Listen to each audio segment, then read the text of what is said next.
Olá, alunos do 7º ano, tudo bem com vocês? Aqui quem está falando é a professora Patrícia, de Comunicação e Linguagens. Hoje finalizaremos o nosso PET, né? Trabalharemos a semana 3 e a semana 4. Sejam bem-vindos. Caro estudante, iremos trabalhar então 2 temas: o Dia da Consciência Negra e o fake news. Fake, pessoal, é um termo em inglês que significa falso, e ele pode ser usado para pessoas, perfis falsos na internet, notícias, ou mesmo para produtos falsificados. Uma pessoa considerada fake é aquela que finge ser outra pessoa ou ter certos gostos só para agradar os outros. Também é considerada fake aquela pessoa falsa que fala mal pelas costas.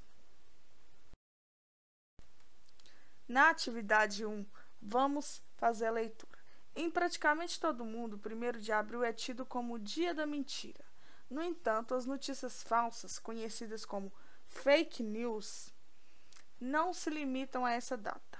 Em tempos de pandemia global do novo coronavírus, inúmeras inverdades são criadas, espalhadas e difundidas, principalmente nas redes sociais. A maioria delas é nociva, desinforma e até mesmo pode ser golpes de informação. Nós temos aí um exemplo disso. Coronavírus no Espírito Santo. Cartório registra a primeira criança com o nome álcool em gel. Isso é um fake, é mentira, pessoal. Aí tem assim, o fato que deu origem à criação da fake news ao lado foi possível por quê? Pelo frequente uso de álcool em gel nos dias atuais. 2. Vamos observar a imagem. Nós temos aí coronavírus versus fake news. Temos escrito: tão perigoso quanto o contágio pelo Covid-19 é a propagação de notícias falsas. Aí nós temos aí um desenho, né, um exemplo de fake news. Ele é um fake do vírus, tá bom? Ele está representando o vírus falso.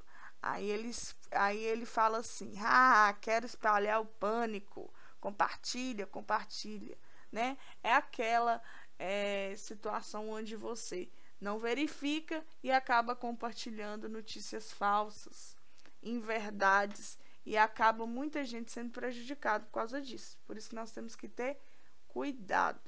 Escreva uma notícia falsa que você ou alguém da sua família ouviu sobre o coronavírus. É uma resposta pessoal. E aí, vocês já observaram, nesse tempo de pandemia, uma notícia falsa sobre esse vírus? Não, eu já vi um monte. Nisso eu coloquei só 2 aqui para vocês, mas vocês podem pesquisar ou então conversar com os familiares, que eu tenho certeza que vocês vão lembrar. Coloque pelo menos 3, tá bom? Alguns alimentos como o limão seria capaz de eliminar o vírus do corpo. Fake news, mentira. E tem também, isolamento social ineficaz. E 80% da população é imune ao Covid-19. Mentira. Olha o tanto de mortes, não é isso? Infelizmente. Então temos que ficar atentos. O próximo tema a ser trabalhado, pessoal, é sobre o Dia da Consciência Negra. Vamos então à leitura. O dia 20 de novembro faz menção à consciência negra, a fim de ressaltar as dificuldades que os negros passam há séculos. A escolha da data foi em homenagem a Zumbi, o último líder do Quilombo dos Palmares.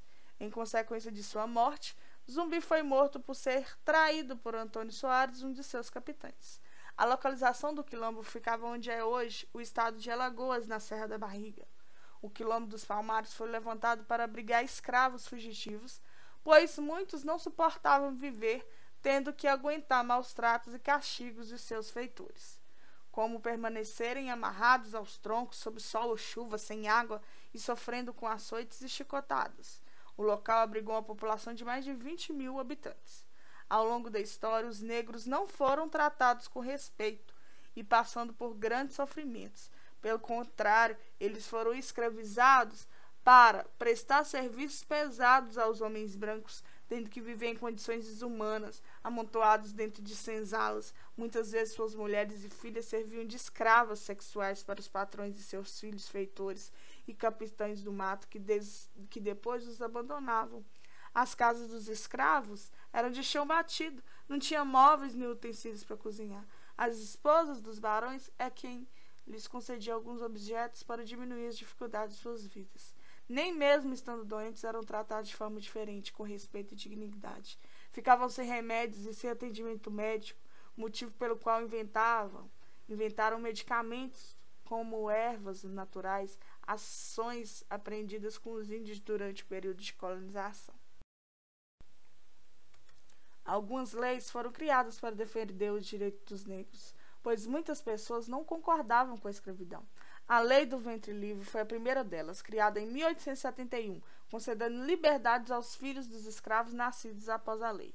No ano de 1885, criaram a Lei dos Sexagenários, dando liberdade aos escravos com mais de 60 anos de idade. Porém, com a Lei Áurea, assinada pela Princesa Isabel em 3 de maio de 1888, foi que os escravos conquistaram definitivamente sua liberdade.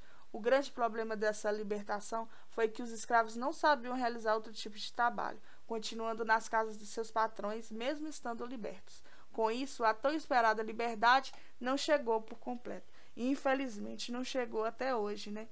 Em pleno século XXI. Nós temos aí outro texto para trabalharmos as questões e respondermos adequadamente. Fala também da consciência negra, né, que no dia 20 foi escolhido, e nesse dia, no ano de 1695, foi morto o Zumbi dos Palmares, que foi um importante personagem da história do Brasil. Quem que era o Zumbi? Era o líder dos Palmares, né, o maior e mais organizado quilombo de toda a América, e onde chegou a viver uma população de milhares de pessoas. Os quilombos eram lugares em geral de difícil acesso, para onde iam os africanos e seus descendentes, fugindo da escravidão. O Quilombo dos Palmares foi fundado em 1597 e por quase 100 anos resistiu aos inúmeros ataques das forças do governo e dos fazendeiros. Em 1694 foi destruído e no ano seguinte Zumbi foi morto. Zumbi dos Palmares é o símbolo da luta contra os sofrimentos causados pela escravidão no passado. Também nos faz refletir e buscar soluções para os problemas que muitos afrodescendentes ainda enfrentam no Brasil, como o preconceito, a falta de moradia, de emprego e de acesso à escola.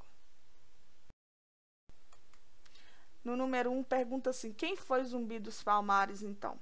Zumbi era líder de Palmares, o maior e mais organizado quilombo de toda a América. Qual que é o objetivo do Dia da Consciência Negra? O objetivo é nos fazer refletir sobre a luta dos negros por uma vida justa e digna. É uma forma de conscientizarmos sobre a importância de valorizarmos um povo que contribuiu para o desenvolvimento da formação social, histórica e cultural do nosso país. Por que o Dia da Consciência Negra é comemorado no dia 20? Pois essa data é que Zumbi foi morto, né? Um dos principais e importantes representantes. Para você, essa data é importante?